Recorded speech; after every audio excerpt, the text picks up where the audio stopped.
InvestView is an emerging leader in the financial technology sector. By leveraging the latest innovations in technology for financial education, services, and interactive tools, InvestView companies are forging a path for individuals to take advantage of financial and technical innovations.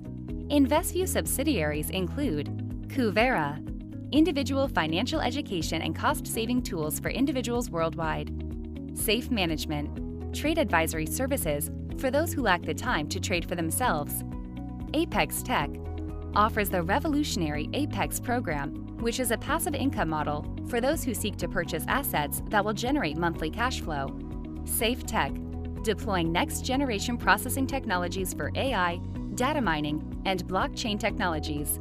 Financial and technical innovations for you, for your family, for your future. InvestView. Invest in you. Welcome back. Welcome back to you. It's a Freaky Friday edition of Liquid Lunch on Newsmax TV. I'm John Tobacco.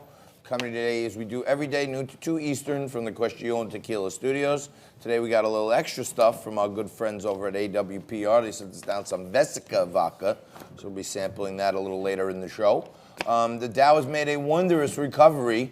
This morning when we came into the show, it was down about 15 points, up 75, so a 90-point recovery in the last half hour. That's probably good news. Maybe some good stuff coming out of China, but always good stuff happening here when Jaden Horn sticks around. He mixed it up with Rob Taub.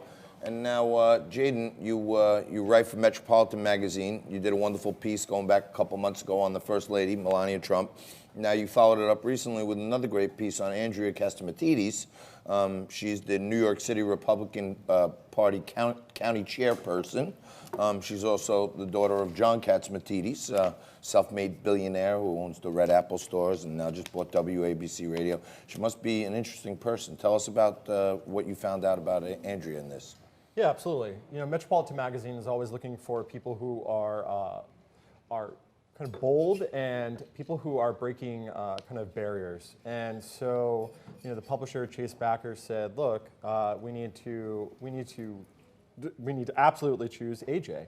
And so, yeah, I sat down with her, and you know, we got to speak kind of about the implications of a young woman with the means, with the connections, with the business acumen, and the political network to turn around the Manhattan GOP, and by virtue of that, as a rising star in Republican politics, also kind of rebrand the National Party, you know, once we move past the current president.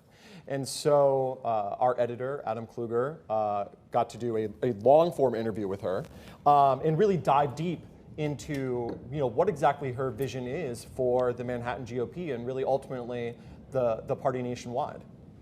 Well, let me ask you, I know Andrea fairly well. I know her parents very well. But being in Manhattan as a Republican is not exactly a job that's glamorous. It's not exactly a role that's filled with a lot of victories, just because this is one of the bluest counties in one of the bluest cities in one of the bluest states anywhere in America. How can you really be effective as a leader of Republicans in a place where Republicans don't generally get many votes? Yeah, so looking at the political calculus, it's not just local. It's important local, it's important statewide. But it's also, there are national implications to Manhattan. Manhattan is still the place that everyone needs to go because it still has the most lucrative zip codes for financial contributions for both political parties. And so being someone who is the daughter of a billionaire, being someone who has her own business lines, she's able to be a Republican booster for candidates nationwide as they come into Manhattan. But because of her high profile, she's also able to assist the local and the county unit in building it up and running candidates for statewide office. Because the calculus is such, as she articulated to me, was that if we can get the city vote of Republicans up to around 30%, then that means statewide Republicans are competitive and are able to win. And so that's kind of her dual mandate, to both build it up locally and for the state, but also to be able to come in and have those networks for candidates to increase their ability to raise money. So, Gene, how historic is it for a woman to be the party chair in New York City? Is that happening a lot? So for Manhattan, it is the first time For the city, there have been others. But specifically, though, it's not just that she's groundbreaking as the first woman. It's groundbreaking that she is so young and that she has accomplished so much already in her life. Right? That is the brand that she has cultivated, and what is ultimately distinguishing her when, obviously women are rising in politics generally. Great news. Yeah, absolutely. It's going to be interesting to see if other blue cities. See, the thing with Andrea is, and again, I'm somewhat biased because I know her family so well, but the thing with Andrea is because she doesn't look like a typical party boss or a typical power broker, she looks more like a model, as you can see in the front page of Metropolitan Magazine. A lot of times people don't take her seriously, and they underestimate her intellectual heft, but they do that really at their own peril, don't they? Absolutely. Why doesn't she run for mayor? She should. Her father ran for mayor. He did a great job, but why doesn't she run for mayor? Look, anytime that you take what another person considers to be a weakness and you can turn around and make it an asset, that makes you an astute politician. So if people think that she's incapable of doing things, well, then they're going to learn differently. I think John Catsimatidis is doing some great things here in New York, buying WABC Radio. Having a show every week that Frankie helps out on AM 970, The Answer.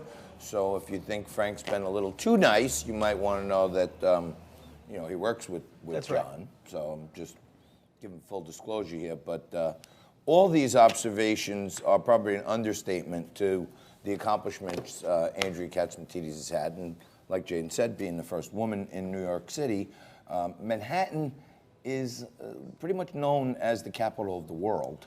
And, although other counties may have had women, to break into Manhattan, to me, is a pretty big story. And to break into Republican politics in this way, I mean, that is what makes her ultimately the reason we chose her as a cover. Absolutely. Check out Metropolitan Magazine. Check out Jaden Horn and his columns on there. And you can check him out all the time because he's here whenever we need him. We'll be here until 2 p.m. Eastern, so you stay right there after this. Nico's coming up. We're going to show you the top 5 most amazing high school sports plays from across the country this week. Back after this.